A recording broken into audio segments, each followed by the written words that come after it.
Seja bem-vindo para mais um episódio do Arte na Mesa. Hoje, Crônica Mendes. Fala, Leandro. Seja bem-vindo. Satisfação. Vou rapidinho agradecer o patrocinador do canal, o Câmera Ninja, a sua loja do audiovisual e da fotografia. E agora a gente tem uma novidade.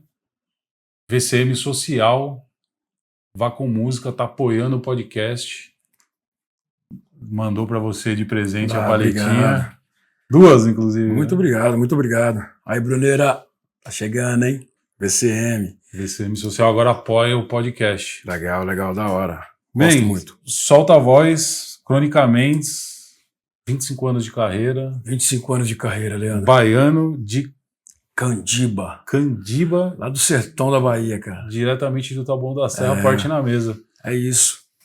Bom, primeiro eu quero agradecer o convite, dizer que para mim estar aqui trocando essa ideia é muito bom, é essencial. Eu acredito muito no poder da palavra, né? E buscar ocupar os espaços com a nossa palavra para que a gente possa encontrar pessoas, para que a gente possa somar experiência, para mim é fundamental enquanto ser humano e também enquanto artista. Então, muito obrigado por me trazer aqui hoje. Mesmo nascido no sertão baiano, cara, eu fiquei muito pouco por lá, né? Não conheço tão bem.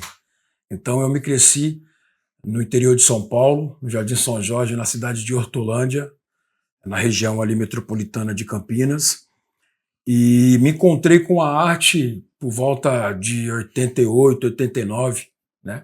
Entendendo depois, né? Claro que a gente vai ter essa concepção bem depois, mas precisamente falando com o hip hop, eu tenho um encontro em 1990, onde eu, assim como a maioria dos jovens das periferias do Brasil inteiro, é impactado por aquele boom, aquela chegada do hip hop, do rap nas periferias. Eu também fui impactado por isso e vi no rap a oportunidade de me comunicar, de lutar contra uma timidez, né? Eu sou uma pessoa muito tímida e eu falo através de escritas, né? Eu me expresso melhor através da escrita, me expresso melhor através da arte, da cultura em si. E o interessante é que eu já praticava essas relações, essas intenções, sem saber que eu estava fazendo cultura, sem saber que aquilo era arte. Então, quando o rap chegou para mim, ele me trouxe essas nomenclaturas, me trouxe essas ideias, me trouxe toda esse empoderamento e essa visão de mundo, né? Então, eu vi no rap a minha oportunidade de comunicar até mesmo dentro de casa, né? Ter uma comunicação melhor dentro de casa, e aí na vizinhança, né, ter uma gama melhor de amigos, não ser sempre o amigo que é o mais quieto e então perde várias oportunidades de conexões. Então, através do rap, através da cultura, através da arte, eu me entendi enquanto ser humano, né? Eu costumo dizer que a cultura, o rap, ele me vestiu, né, para poder trilhar o meu caminho que eu trilho até hoje, me vestiu para poder enfrentar. Então o rap sempre me foi uma armadura, né, para poder caminhar um caminho de liberdade, de conhecimento e de muitas lutas, né, cara? Então eu sou essa pessoa que, através do rap, vem enfrentando os desafios, vem superando, vem conquistando, vem realizando sonhos, mas também sou um construtor. Eu sou um operário desse hip hop, dessa nossa cultura de periferia, né, construindo pontes entre as pessoas, construindo pontes entre expressões artísticas, periféricas, não periféricas. E eu sou um eterno sonhador, eterno construtor, e esse sou eu, esse é o Crônica Mendes, filho de Isabel Mendes, pai da Isa Mendes Fidelis, pai do Arthur Mendes Fidelis, né, amigo do Bruno Okuyama, irmão do Valdeci, do Valdinei, da Lindalci, da Lourdes, do Gilson, da Marilza, filho de nordestinos e eterno aprendiz, né? Me conta uma coisa, no começo, como foi o apoio da família? Você teve um apoio? É interessante. Não tive apoio da família, né? Não posso dizer que eu tive, e até entendo assim, né? Ninguém quer ver um filho, pelo menos na nossa época, não falar de trabalho formal. Porque você está falando, né, dos anos 90. Exatamente, né? Eu estou falando ali do início dos anos 90 cravado, né? Então, os pais muitos pais projetam nos filhos os sonhos que os pais não conseguiram realizar, profissional, enfim, pessoais e tudo mais. Então, eu não tive, minha mãe não virou para mim, eu sou filho de mãe solteira, né? Também, tamo junto. Dentro de uma família totalmente matriarcal, assim, né? Então, o número de mulheres na minha família é gigantesco, né?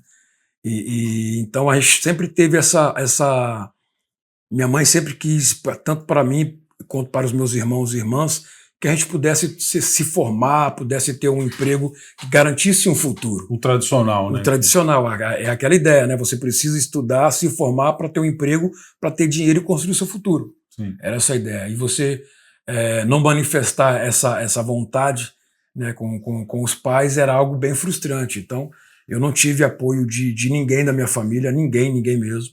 A gente tinha apoio, os amigos se apoiavam, né? Mas com o passar do tempo, minha mãe conta uma história muito bonita, que com o passar do tempo, era uma pessoa bem religiosa, assim. Ela teve um sonho com Nossa Senhora Aparecida. E no sonho, a Nossa Senhora Aparecida falava que ela devia abençoar o meu caminho, né? Devia deixar eu seguir o meu sonho, mas que eu precisava seguir o sonho com o apoio dela, com a bênção dela, da minha mãe e de Nossa Senhora Aparecida, né? E ela conta que a partir desse sonho ela começou a frequentar meus shows e ela entendeu o que de fato é aquilo que eu fazia, né? Porque assim como a minha mãe, quando o rap aconteceu, quando o hip hop começou a chegar nas periferias, né, já é um movimento, uma cultura marginalizada.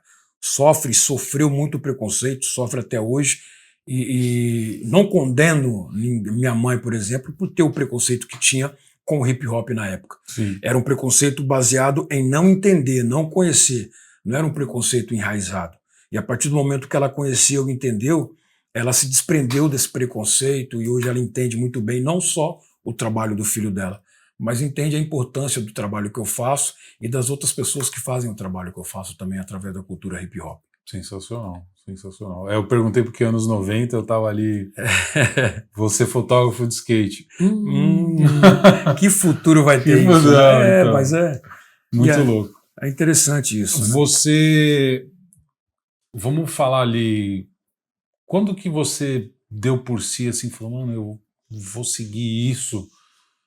Você imaginava todo esse caminho? Você foi tipo... Porque tem gente que é muito de planejar, assim, né? Sim, tem gente que vai só indo, né? Sim. Cara, eu acho que quando se trabalha com cultura, com arte, eu acho que dificilmente a gente consegue planejar, né, a longo prazo. A gente vai vivendo o que está acontecendo e à medida que a gente vai vivendo, a gente vai fazendo pequenos planos, né? Sim. A gente vai dando pequenos passos até entender melhor aquilo e até ter suporte para dar passos maiores para não tropeçar na própria perna e ficar frustrado com aquilo e culpabilizar um movimento, a cultura. Então, assim, eu sempre quis viver disso, viver do que eu vivo hoje, sempre quis. Mas já tive outros trabalhos, eu já fui garçom, já fui ajudante de mecânico, de pedreiro, já trabalhei em empresas de reciclagem, que trabalhando na empresa de reciclagem chamada Capri, lá em Hortolândia, foi onde eu tive acesso também muito forte com a literatura, através de sarau, com a literatura, através dos livros que a gente recolhia nos bairros, né, que as pessoas colocavam os livros para reciclagens, e a gente pegava aquilo e montava uma biblioteca comunitária dentro da empresa, que na verdade era um galpão gigantesco, e a gente trabalhava ali preparando material para venda, para reciclagens, todos os tipos de materiais, e também tinha esse lado cultural muito forte no Capri, né? Então, eu vivi muito a cultura ali dentro do próprio trabalho também. Já trabalhei na empresa Danone, também trabalhei lá por 6 anos. Olha que legal. Né? E cresci lá dentro, assim, ocupei vários cargos. O último que eu ocupei era como cipeiro, né? Então era algo bacana, bem interessante também. Como cipeiro? Eu fui cipeiro lá dentro. Cipeiro. Né? Trabalhei na CIPA. Na CIPA. Eu era membro Eu trabalhei da na CIPA. Unilever também. Ah, que da hora. Comecei como repositor, virei vendedor. Lá eu comecei como empacotador, né? Então eu encaixotava os biscoitos, aí fui para ajudante geral, enfim. Agora, se bobear, não tem mais nem esses cargos, né? Agora, é tudo máquina. Eu acho que agora são todas as máquinas que fazem mesmo, cara. A modernidade, né? A modernização avançou por cima de muita coisa.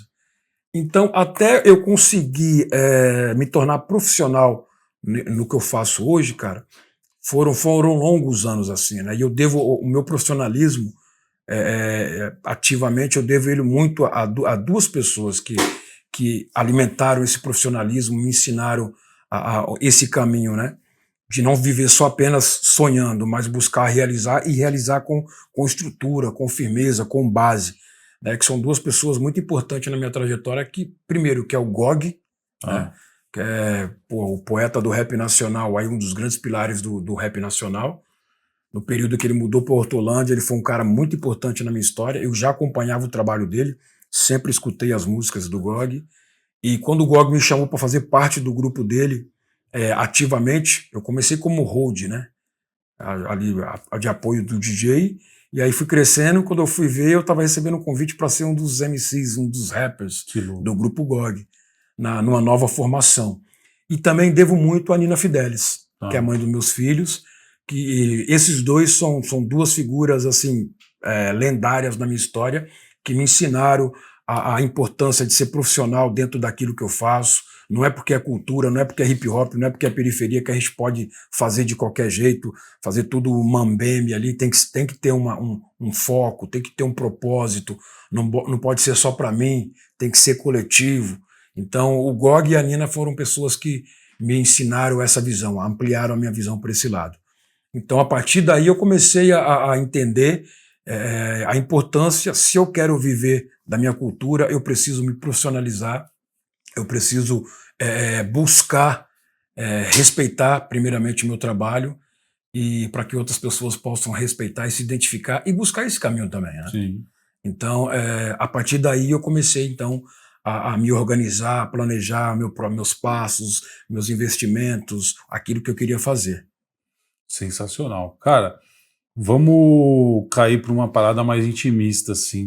Como que se dá o seu processo de criação, assim? Como que você busca esse... Porque é embaçado, né? É um negócio que não para, se for para pensar, né? Exatamente. Cara, você também é um grande artista, pô. Você é um grande artista, você sabe que a inspiração, às vezes, ela vem de um encontro como esse nosso aqui agora, né? Eu acho que tudo vai do treinamento do nosso olhar. Sim. Né?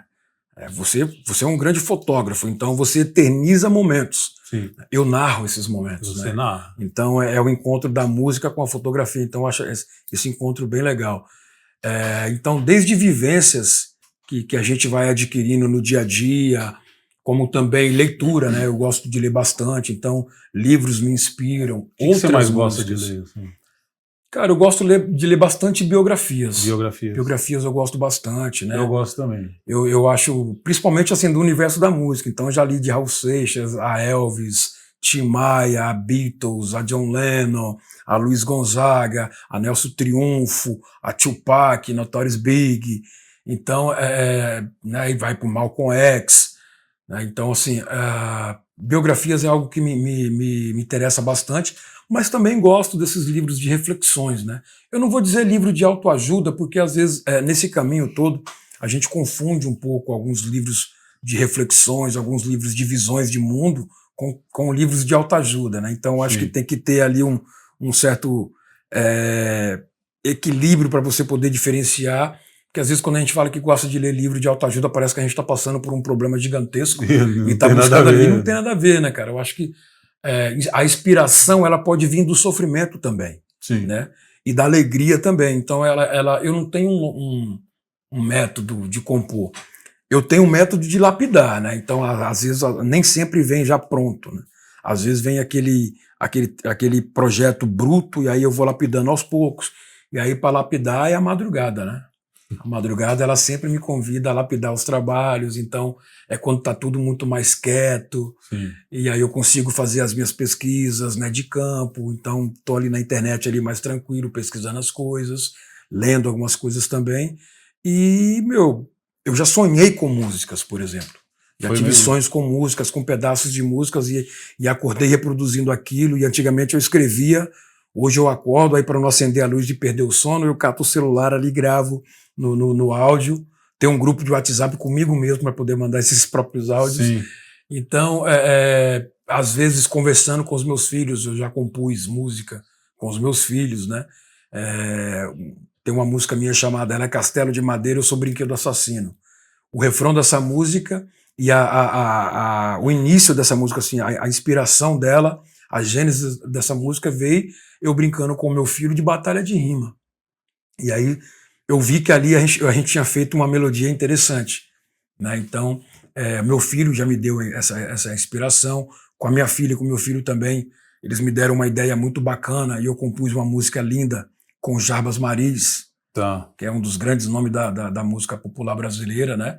Um grande braço direito de Tom Zé por vários anos.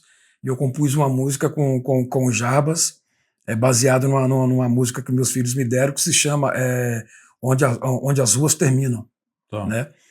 Porque meus filhos estavam me perguntando isso, onde que terminam as ruas? Onde as ruas começam? Onde que as ruas terminam? E aí eu comecei a falar, começa quando você dá o primeiro passo e termina quando chega no mar. Eu falo, mas a gente também pode caminhar, né? No mar e tal. Então, deu uma inspiração muito bacana e a gente fez uma música chamada Onde as Ruas Terminam. E eu e o Jarbas. E é bem interessante. Então a inspiração ela vem de todo canto, cara. Vem de filmes que eu assisto, eu gosto muito de filmes, de mini-docs, né? Vem como que eu posso dizer, sinopse de livros também, às vezes sinopse de trabalho. Eu estou fazendo uma música agora, por exemplo, sobre o que aconteceu comigo dentro da exposição, do lançamento da exposição do Bonga, que a gente estava conversando. O Bonga é um grande grafiteiro, um grande abraço pro Bonga. E eu toquei no lançamento da exposição dele, a exposição chama Olho Cru. E na hora que a gente foi montar o repertório, o meu DJ, o DJ From, ele colocou o nome do show Olho Cru também. Aí eu falei, pô, gostei desse nome. E aí eu tô compondo algo, já fiz uma música com o mesmo nome, só que aí eu tô lapidando agora, então tô no processo de lapidação. Então a inspiração ela vem de um assovio a um sonho. Até de um susto. Até de um susto, até de um susto vem vem a inspiração, né? Cara, eu tenho duas perguntas. Elas são sobre você, mas ela é mais para quem está assistindo, eu acho, assim, para que a pessoa reflita, assim. Certo. A primeira é o que você escuta? Tipo assim, você escuta só rap? Não? Solta aí pra gente. Legal. Meu, isso é muito interessante porque, assim, é uma ideia que, às vezes, isso é muito, muito grande, assim, dentro do nosso meio, que a gente trabalha com rap, então as pessoas tendem a achar que a gente escuta bastante rap. Ou só rap. Né? Ou só rap. E eu escuto pouco rap, assim. Né? Escuto pouco rap. Claro que tem uns dias que eu paro e falo, hoje eu quero ouvir rap, porque eu preciso ouvir, saber o que está acontecendo na cena que eu atuo. Mas se você pegar meu Spotify aqui, dar um play ali nas minhas músicas mais ouvidas, vão ter alguns rap, mas serão poucos. Então eu escuto muito mais coisas de fora do rap. Né? Eu gosto muito de rock, né? Tanto que eu tenho uma marca minha que é rap com guitarra. Sensacional. Né? Que eu faço. Então eu escuto muito rock, escuto muita MPB. Durante muito tempo eu fui taxado de rapper difícil, né? O Crônica tem uma letra muito difícil, é muito elaborada, então talvez por isso que ele não tem tantos clássicos na história, porque a letra dele é difícil de entender. A gente tem que ouvir a música do Crônica e sair pesquisando ou um dicionário ou um livro. Que bom, né? Eu falo, pô, que bom, né? Então, assim... minha visão é essa. Eu fiquei até, assim, agradecido, mas as pessoas colocaram isso de forma pejorativa, como se fosse ruim, tipo, a gente quer escutar uma música e escutar só, a gente não quer ficar refletindo. Eu falei, pô, então o meu rap não serve para isso, o meu rap serve para refletir sobre a vida como um todo, né? Então, eu escuto o samba também, mas aquele sambão antigo, adoro música sertaneja. Curte mesmo? Eu gosto muito. Olha da aí, música. que legal. Tanto das antigas e alguns da atualidade também. Eu curto uns modão de viola. Eu gosto, cara, eu gosto. Enquanto compositor, eu já escrevi para dupla sertaneja, para grupo de samba, para artista da MPB, para banda de rock underground. Tem noção banda quantas de punk. Você já escreveu assim? Para fora do meu trabalho? Cara, só um chute, assim. Eu acho que tá na casa aí das 20 e poucas, né? Não chega a 50, não. Pô, mas que é música pra caramba. Vai dar em torno de umas 20, 25, 27 no máximo, acho. Que é música pra caramba. Muita, né? Eu já compus álbum de banda de rock, assim. É o álbum inteiro. De 10 faixas, 8 serem minhas, né? Então, assim, porque né, nessa gama de amigos, a gente tem bastante amigos músicos que fazem outras vertentes musicais também. Então eu escuto de tudo, cara, de tudo um pouco. É claro que tem coisas que eu não consigo escutar e eu não dou play, não legitimo, não potencializo de jeito nenhum, porque eu acredito que ouvir uma música é dar poder a ela também e é permitir que ela te impacta de alguma forma. Sim. Então tem algumas músicas que eu não ouço mesmo, não dou play, não gosto de ouvir, não gosto de estar num ambiente onde essas músicas estão sendo tocadas e tal. Eu sou assim, né? Eu me permito a isso, né? Falar que é preconceito, eu vou dizer que não é um preconceito meu. Eu vou dizer que é um direito de não querer escutar. Eu acho que seria preconceito se eu propagasse qualquer tipo de ódio ou de negatividade sobre essas músicas por aí. Aí eu acho que seria um preconceito meu. Mas eu tenho o direito, eu sou dono de mim, então eu tenho o direito de dar play naquilo que eu quero ouvir ou não. Dizem que o ouvido é a porta da alma, né? Exato. Assim como os olhos, né? Sim. Você deixa entrar pra sua alma o que você Exatamente. quer, né, bicho? A gente tem esses dois ouvidos, né? Um para ouvir, o outro para descarregar. Quando eu ouço, eu vi isso no disco, no DVD do Dado Villa-Lobos, né? Que era da Legião Urbana. Tem a parte do DVD dele que ele fala, uma intervenção, fala: Deus nos deu os dois ouvidos. Quando eu ouço aquilo que eu gosto, eu ouço pelos dois ouvidos. Quando eu ouço uma coisa que eu não gosto, entra por um e sai pelo outro. Então já era. É isso. Né? Então, mano, mais ou menos assim. A outra pergunta é a respeito dos álbuns, né? Você tem o último, foi Mais de uma Tribo. Sim. Tem o Eleva-se. Sim. É isso. E qual que é os outros dois mesmo? Tem o Aos que Caminham e tem o Até Onde o Coração Pode Chegar. Tá. Desses 4, qual foi o mais difícil? Porque esses você produziu em estúdio. Todos qual foi o mais difícil e por quê? Eu acho legal trazer isso, porque às vezes o cara tá ali, putz, quero produzir. Ah, legal. Hoje em dia a gente vive numa era que as pessoas pouco querem fazer álbum, né? As pessoas vivem de singles, né? De EP e tudo mais, e tudo bem, eu entendo. Mas eu gosto muito dessa cultura de fazer um álbum, de você estudar, de você procurar temas, de você pensar o enredo, de você pensar tanto o enredo das músicas como o encarte, saca? Então eu ainda aprecio tocar um trabalho, né? O digital é importante, mas tocar um trabalho para mim ainda é fundamental. Então eu ainda faço álbuns, eu ainda mando prensar meus discos e tudo mais. Então eu acho esse processo bem interessante. Assim, eu gosto de pensar a capa, de pensar a contracapa, de pensar a bolacha ali, qual que vai ser, o fundo de caixa. Eu gosto disso, né? Eu acho que a cultura, a arte, ela pensada como um todo, ela vai, né, ela te abraça melhor, mais forte. Mas o mais difícil de fazer, eu vou te falar 2. O primeiro, que foi o primeiro solo, né, que eu vinha de um grupo chamado A Família, que é um grupo que eu criei no interior de São Paulo, junto com outros parceiros. E em 2012 esse grupo finda, e em 2013 eu tenho que lançar meu primeiro álbum solo. Então, por ser o primeiro solo, por ser um momento delicado, né, vem de um fim de um grupo, e aí iniciar a carreira solo e tudo mais, então esse primeiro ele foi bem difícil só por esse fato, né, mas foi um álbum muito gostoso de fazer. Enquanto eu estava pensando o álbum, eu recebi a notícia que eu e a mãe da minha filha estávamos grávidos da primeira filha, né, nossa, né, eu ia ser pai, então eu foquei o meu disco nisso, e deixei a questão de estar vindo de um grupo, terminar um grupo, algo que é pesado, né? Você terminar uma história assim. Terminou uma história e ia começar uma outra maravilhosa. E aí eu não queria trazer a carga de tristeza de finalizar um grupo. Eu queria fazer um disco que as pessoas se sentissem bem ao ouvir esse disco.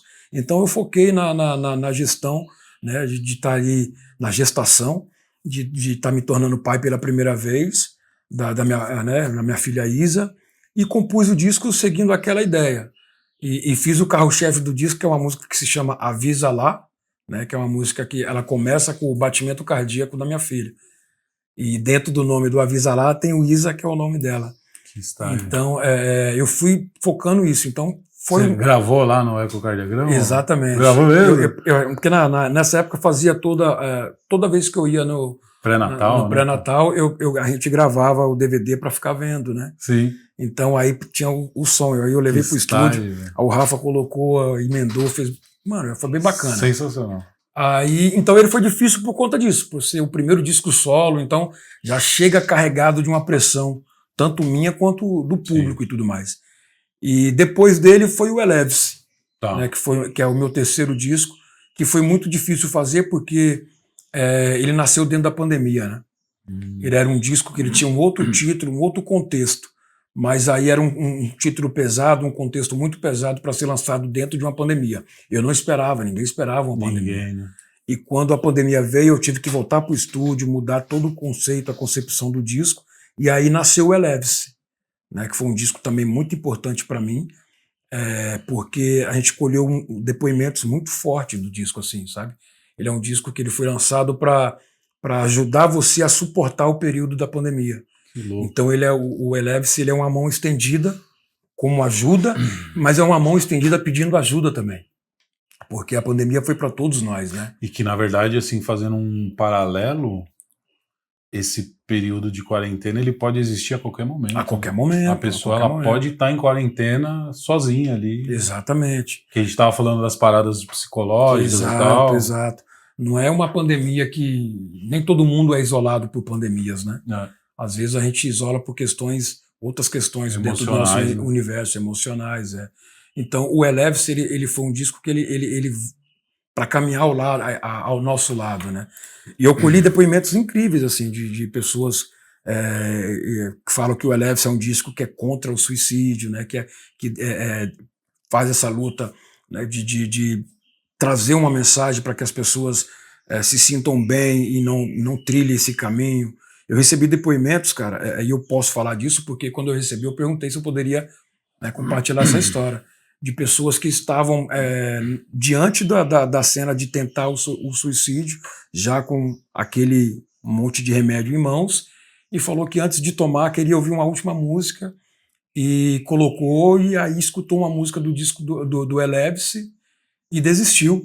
Espetacular. De ingerir aquilo que estava pronto para ingerir. Então, assim, eu até arrepio, cara, ouvindo, quando eu lembro dessa história.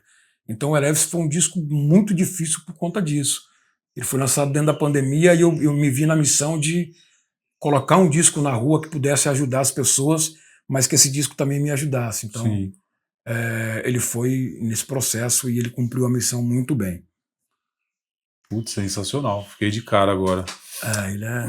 Você já fez várias collabs, né? De rock, MVB, o Rashid.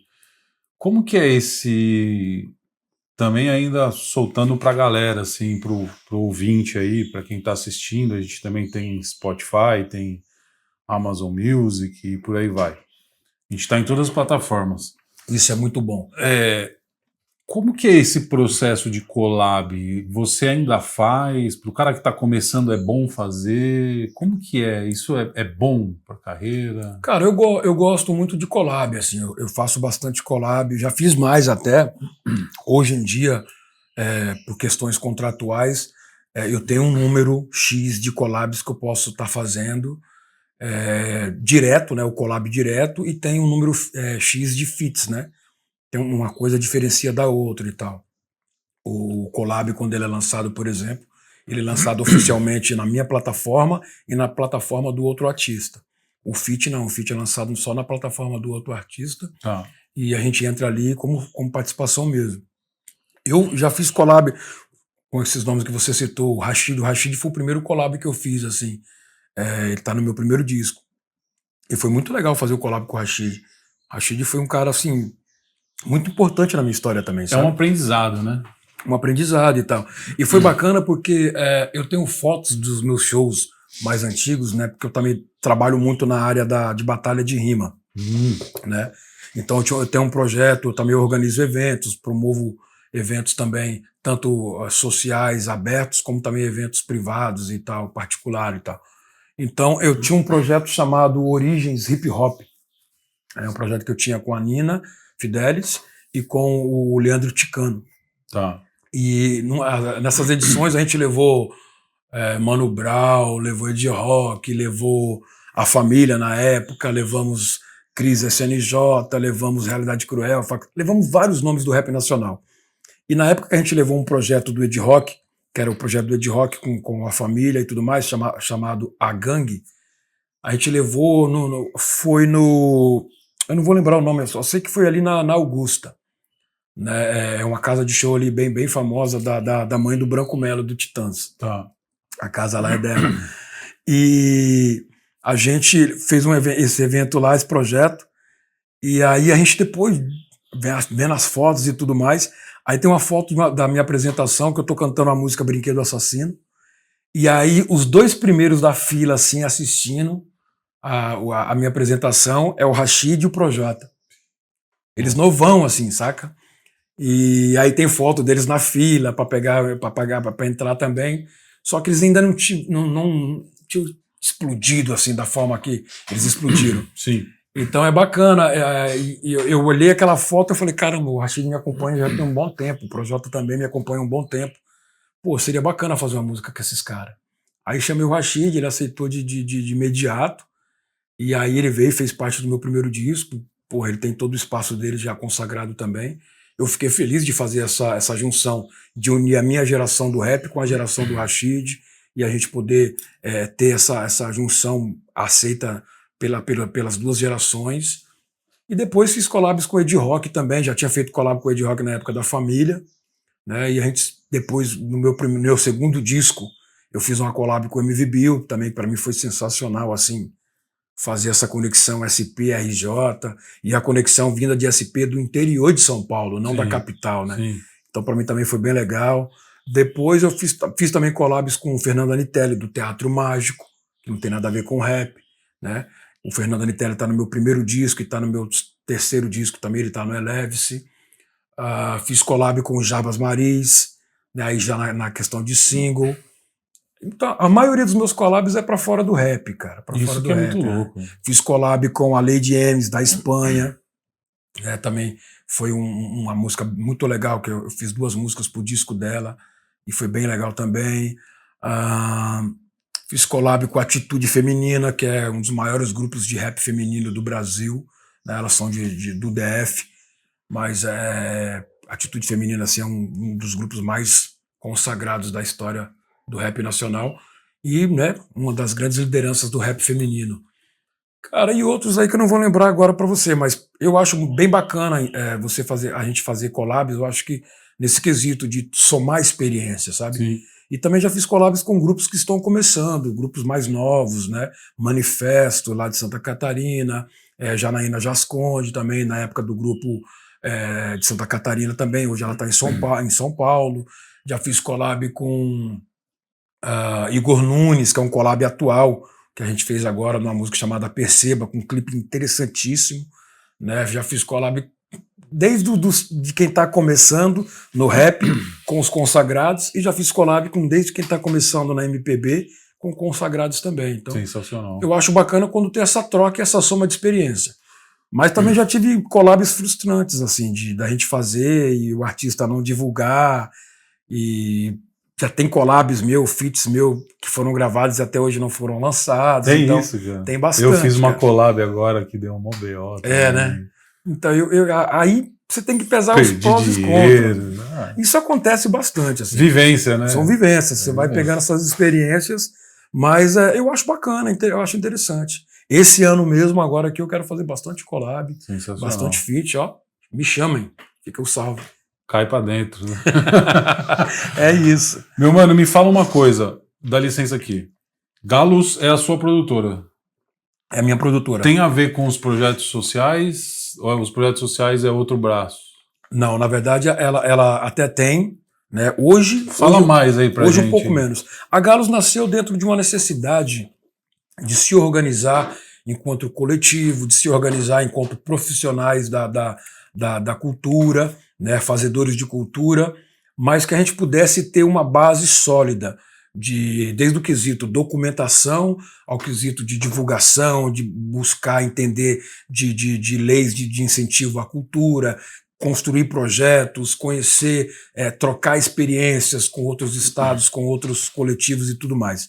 Então a Galos ela nasce dentro desse campo, desse sonho. E depois ela vira mais pro lado de uma produtora de eventos e gravadora para poder realizar, porque quando eu me mudei para São Paulo capital, isso é bem interessante, eu não conseguia ser contratado para fazer shows.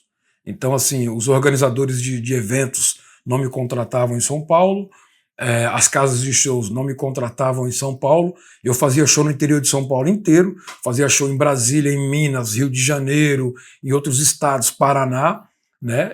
Mas não conseguia tocar com tanta força, com tanta vontade, do jeito que eu gostaria de tocar em São Paulo. Sim. Então, já que eles não queriam me contratar, eu comecei a organizar meus próprios eventos. Sim. Né? E aí a Galos começou a atuar na promoção e organização de eventos. E aí a gente fazia aquilo que eu acreditava que os outros fazedores de cultura, as outras produtoras culturais deveriam fazer, que era promover uns eventos com grandes nomes do rap nacional, mas também abraçar os nomes que estão começando, para que eles pudessem ter experiência, essa vivência também. Então aí a gente criou o festival Cronicamente Convida, nós criamos Batalha das Fábricas, eventos de batalha de rima, nós criamos o Encontro com o Artista, nós criamos o Trocando Ideia Com, que a gente levava escritores, artistas, produtores para fazer um bate-papo relacionado com a arte de cada um. Então a gente começou a promover vários eventos, a criar vários projetos. Fomentar a arte a arte como um todo e sempre tendo como gênesis a arte periférica. Né? E aí a gente criava também o diálogo da arte periférica com outras artes não periféricas. Né? Então esse encontro, esse choque também era importante para a gente fazer. E aí a Galos foi crescendo, aí hoje ela chegou no campo de ser uma produtora mais puxada para o lado de gravadora, que ela agencia a minha carreira e a carreira de outros artistas de dentro e de fora do rap nacional, de dentro e de fora do universo da música. Sensacional. Então essa é a Galos hoje, ela é a empresa que vende meus shows, que cuida das minhas redes, que negocia o meu trabalho com as agregadoras, com outras produtoras, com plataformas, enfim, ela é responsável por administrar a minha carreira. E isso eu de vi, outras pessoas. Né, eu vi você falando ali no celular, né, a gente vindo. E isso é um trabalho de uma responsabilidade grande, valiosíssimo também, porque muito. Você dá uma bola fora, você perde um material. Exatamente. Além disso, também tem a questão de quando a gente vai, por exemplo, a gente agencia alguns artistas. E agenciar artistas é lidar com os sonhos dos artistas, né, cara? Então a gente tem que ter um grande cuidado. Então teve uma época que a Galos tinha mais de 10 artistas no casting, assim. E aí a gente entendeu que a gente precisava diminuir esse número para poder abraçar um pouco melhor os artistas que a gente estava querendo trabalhar. Então hoje a gente está com 4 a 5 artistas, se eu não me engano, acho que 3 da música e 2 fora da música. Porque a gente entende que lidar com o sonho das pessoas é algo muito delicado e precisa ser feito com carinho. Fora da música você fala o quê? Fora da música é com literatura e com a questão da arte cênica. Tá. E aí a gente também entende que a gente precisa estruturar essa pessoa para que ela possa andar. Então, assim, nenhum artista que hoje está no nosso cast é preso com a gente.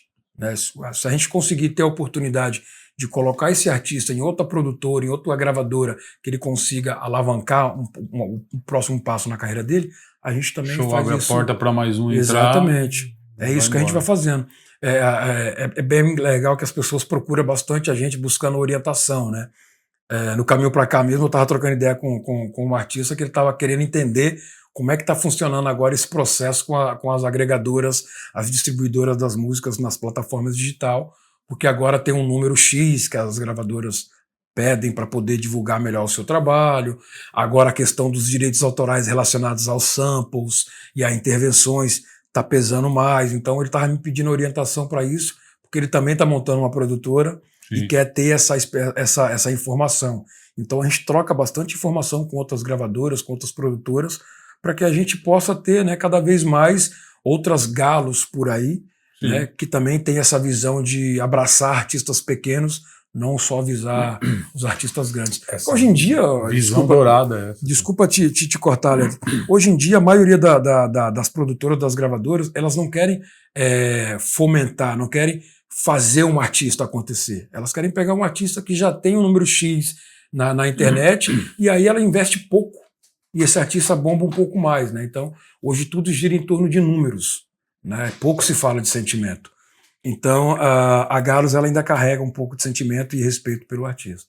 Sabe que isso é uma visão dourada que vocês têm de, não importa se abrir um concorrente ali. Uma vez eu fiquei um tempo no ramo de carros, né? E aí um vendedor já bem mais velho que eu, ele tinha sido dono de loja de carro e ele tinha uma loja numa rua que tinha 10 lojas. Certo. Aí uma loja fechou, o sócio dele comemorou. Ele torceu o bico. Fechou outra, o sócio dele comemorou, fez até um churrasco, sei lá. Ele falou, não vou comemorar não. Aí ele falou, por quê? Porque aqui é conhecido como a Rua dos Carros. Se fechar mais 3, a próxima é a nossa. Não deu outra. Foi fechando loja, foi fechando loja. Chegou uma hora que só tava eles. E ninguém ia mais para aquela rua para comprar carro. Pronto. Eu tenho essa visão, assim. Às vezes vem um fotógrafo, putz, eu vou ensinar o cara, velho. Porque uma coisa é você ter um mercado valorizado, uma coisa é você ter um mercado forte. Porque quando você tem pessoas que são empreendedoras e de visão, e quanto mais tipo de pessoa tiver assim, desse tipo de pessoa no mercado da música ou da fotografia, sim, mais forte é aquele mercado. Exatamente. Eu penso muito nisso, cara. Você vê, trazendo para o lado do rap. As pessoas durante muito tempo ficaram num conflito de que a nova geração do rap é uma vergonha, que a nova geração do rap é desrespeitosa e tudo mais. Só que assim, ninguém parava para prestar atenção no dito nova geração do rap. O que eu quero dizer com isso? Eu sou de uma época em que as pessoas não acreditavam nem que o rap ia dar futuro. Ia existir. Ia resistir, achava que era chuva de verão. Daqui a pouco você acaba, ninguém ligava, ninguém valorizava aquilo, ninguém tinha a visão de que aquilo ia pra frente, tá ligado? Que aquilo ia tomar. Hoje o rap é a música mais ouvida no mundo, né? Passou o rock faz tempo e tudo mais. Só que aí as pessoas ficavam mais tendo essa guerra, uma nova geração quer isso, uma nova geração quer aquilo, uma nova geração quer isso. E eu já ficava feliz entendendo que a gente tinha uma nova geração. Sim. Claro, tem um lance do desrespeito e tal, mas isso não é fruto da nova geração. Esse desrespeito já acontece dentro do próprio movimento desde quando ele nasceu. Nessas divergências de opiniões, de visão, vai ou não vai para televisão, toca ou não toca em rádio convencional, só posso ou não posso ouvir rap, posso sorrir numa foto ou não posso sorrir numa foto. Essas coisas elas existem desde que o hip hop se entende enquanto movimento, enquanto cultura, né? Então, tudo que é novo causa um estranhamento e a gente leva um tempo para entender e assimilar. E às vezes o novo que está chegando tem que se lapidar também. Exatamente. Eu acho que nenhum diamante ele nasce brilhando, né? Vai sendo lapidado aos poucos. Então, você vê, é muito louco isso que você falou. Eu já vi dono de loja de roupa, de hip hop, querer fazer um monte de lojas ao mesmo tempo para poder neutralizar uma loja que era a loja principal de vendas. E aos poucos essa rede toda caiu e só prevaleceu aquela que estava no meio ali, né? Você vê a história da loja da Porte Legal, né? As lojas ali na Galeria do Rock. E aconteceu exatamente isso que você falou. Muitas lojas de rap foram fechando e as pessoas falando, porra, vai ficar só Porte Legal, Porte Legal vai reinar. A visão que as pessoas tinham era essa. Mas a visão do dono da Porte Legal, na época o Dário, né? Um grande abraço pro Dário, ele tinha essa preocupação. Ele falou, pô, se todas as lojas estão fechando, a próxima vai ser a minha. Por que elas estão fechando? O que está acontecendo? Né? Então a gente tem que ter uma visão coletiva, mesmo pensando no nosso trabalho, é importante ter uma visão coletiva para que a cena toda seja movimentada, seja aquecida, valorizada, potencializada e gere frutos para todo mundo. Exato. Né? Vamos uma rápida. Inteligência artificial. Você está acompanhando? Você viu que tem uns aplicativos que já faz letras? Impressionante. O que você acha disso daí? Eu acho divertido, cara. Eu acho divertido. Eu acho que é uma parada que não tem como a gente brecar. Porque você é um poeta, vamos combinar. Sim. A gente tem que entender isso, mas eu já fiz um teste, sabe? Eu já conversei com a inteligência artificial e a gente foi compondo uma música junto. Você trocou umas ideias com ela? Troquei umas ideias e a gente foi compondo uma música junto. E assim, é muito estranho, sabe? Porque o nome já diz, né? Artificial, né? Então tem ausência de muita coisa ali. Mas eu acho que é interessante, eu acho que é bacana, eu acho que ajuda em muita coisa, em outras coisas atrapalha, tal qual o ser humano, né? Ajuda em muita coisa, mas também atrapalha em outras. Então, eu acho bem legal. Eu fiz um clipe meu de uma música chamada Yin Yang, né? Yin Yang, que é do disco Mais de uma Tribo. Ele foi feito, esse videoclipe todo com inteligência artificial. Então, no começo ainda, hoje a inteligência artificial já está bem mais avançada. Sim. Ela avança, é assustador. Assim, assustador. Né? O que um ser humano desses cabeçudos nossos que cria todo o sistema leva ali, vamos pegar até um número pequeno, leva 1 mês para desenvolver, a inteligência artificial leva alguns minutos agora. Alguns minutos, né? Às vezes até segundos. Até segundos. E o interessante é que é uma mente humana que criou a inteligência artificial. Então, super necessária, mas tem que tomar cuidado, né? Ainda numa rápida aí, trap. Não gosto, não escuto bem pouco, não é algo que eu dou play, mas é algo que eu me permito entender, né? Então eu vou mais pelas letras. Eu não gosto muito da questão desse uso do exagerado de autotunes, de reverbs, de efeito na voz. Então ainda me causa um estranhamento muito grande. Não vai estar, dificilmente você vai me encontrar ouvindo um trap na playlist, mas eu entendo como uma vertente que nasceu dentro do hip hop, vindo do rap. É uma vertente, mas não é uma vertente que eu aplaudo, não. Que hoje não é algo que você consome, né? Não consumo, não. Tá. Eu ouço, às vezes, forçadamente, porque às vezes eu estou num lugar ali e aí tá tocando, eu escuto, como eu falei, eu faço... Eu também sou organizador de batalha de rima, então eu faço edições de trap. Qual que você está organizando atualmente? Atualmente eu organizo o BRC, que é o Batalhas, Rimas e Conhecimento. BRC. Acontece lá em Hortolândia, no interior de São Paulo. É um projeto junto com a Secretaria de Cultura da cidade, né, que inclusive eu quero mandar um beijão para a Prefeitura de Hortolândia, em especial para a Secretaria de Cultura, que tem um olhar diferenciado para a cultura de periferia na cidade, que é incrível, assim, sabe? É um modelo a se seguir, o modelo de trabalho da Secretaria de Cultura de Hortolândia. Então eu tenho que dar esse ressalvo. Acontece mensalmente, quinzenalmente? O BRC ele acontece mensalmente. Mensalmente. Né? Ele é mensal. E se tratando de batalha de rima, mas os eventos culturais lá que envolvem o hip hop, ele acontece todo santo dia, assim. Tem outras batalhas que acontecem ali. O BRC ele nasceu na ideia de fomentar a cultura de batalha de rima em Hortolândia, né?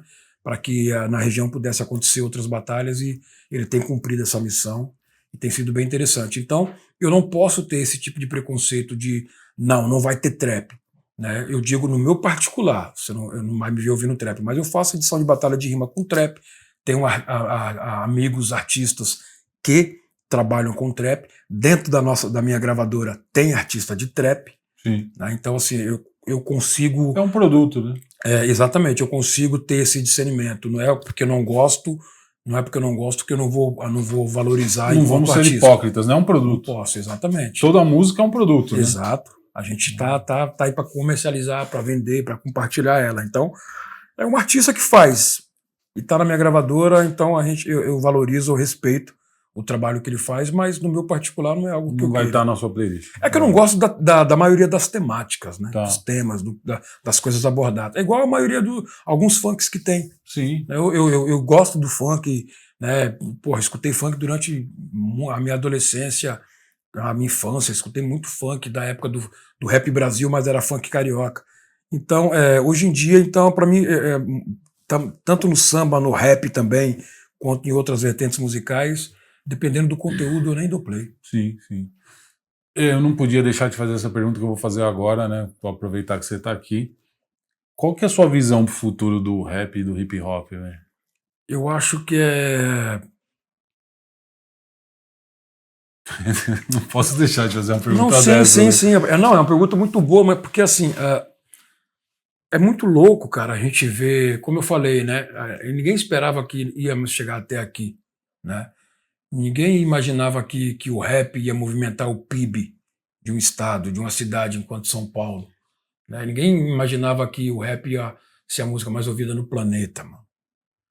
Ninguém imaginava que nós íamos ter grandes nomes do rap em grandes festivais no Brasil, né? E até mesmo fora No dele, mundo. né? No mundo inteiro. Ninguém imaginou que um rapper ia ganhar um Grammy latino, né? Ou chegar, ou ao menos concorrer. Então, assim, que continue crescendo, que outros artistas, que essa gama de artistas que estão vivendo, ganhando bastante dinheiro com o rap e com o trap, que esse leque possa ser um pouco maior, né? Que se hoje a gente tem 5, 10, que daqui um tempo possa ter 100, saca? Porque eu acho que, mais se falando do lado do rap, nós também somos formadores de opinião, construtores do presente, né? Mas sempre colocando o tijolinho lá no futuro. Então, que a gente continue crescendo, mas com estabilidade, com alicerces firmes, com o olhar social, porque é importante. Eu acho que toda cultura, toda arte que não tem um olhar social, ela é cega, ela é inválida, né? Ela é supérflua. Então, que a gente cresça, mas cresça também as raízes, cresça o olhar social, o olhar artístico, e que a gente entenda a responsabilidade de pegar uma caneta e fazer uma música, a responsabilidade de pegar um microfone e fazer um discurso e de cantar, porque não é só música, não é só palavras, não é só Não é um algoritmo, instrumentais, né, velho? não é só algoritmo, é muito mais do que isso. Mexer com a vida das pessoas e mexer com a estrutura de um país, de uma sociedade, é uma responsabilidade gigantesca. E nós, enquanto artistas, nós temos essa obrigação também. Nós, enquanto cidadão, também temos essa obrigação. E por ser artistas, às vezes a gente move multidões. Então, se a gente puder influenciar por esse lado também, né, nessa construção de um futuro melhor, é importante. Cara, sensacional. Eu faz tempo que eu não faço esse fechamento, mas também não poderia deixar de fazer com você aqui, né? Você tem a Galos, enfim. Se fosse para dar uma dica para quem tá começando no rap, no hip hop, na música, não importa. O que você falaria para essa pessoa que tá assistindo aí pra gente agora? Ah, Enquanto carreira, assim mesmo, sabe? eu acho que é ser verdadeiro com você mesmo, saca? Com você e seus valores. Eu acho que às vezes a gente tenta se adaptar demais e acaba se perdendo, né? Porque a gente não é verdadeiro com os valores, com a nossa verdade. Então, eu acho que todo artista ele tem o direito de ser um camaleão, mas ele precisa ter uma raiz, ele precisa ter um valor, né? É claro que o trabalho da gente tem preço, mas ele também precisa ter valor agregado a isso. Então, seja verdadeiro com você, com aquilo que você faz. Se for da música, escute bastante, escute todo tipo de música, leia muito, viva, viva, viva, viva. Nunca seja quadrado, não tenha um pensamento fechado. Eu acho que quando você fecha, você impede o universo de lhe bombardear de influência, de experiências.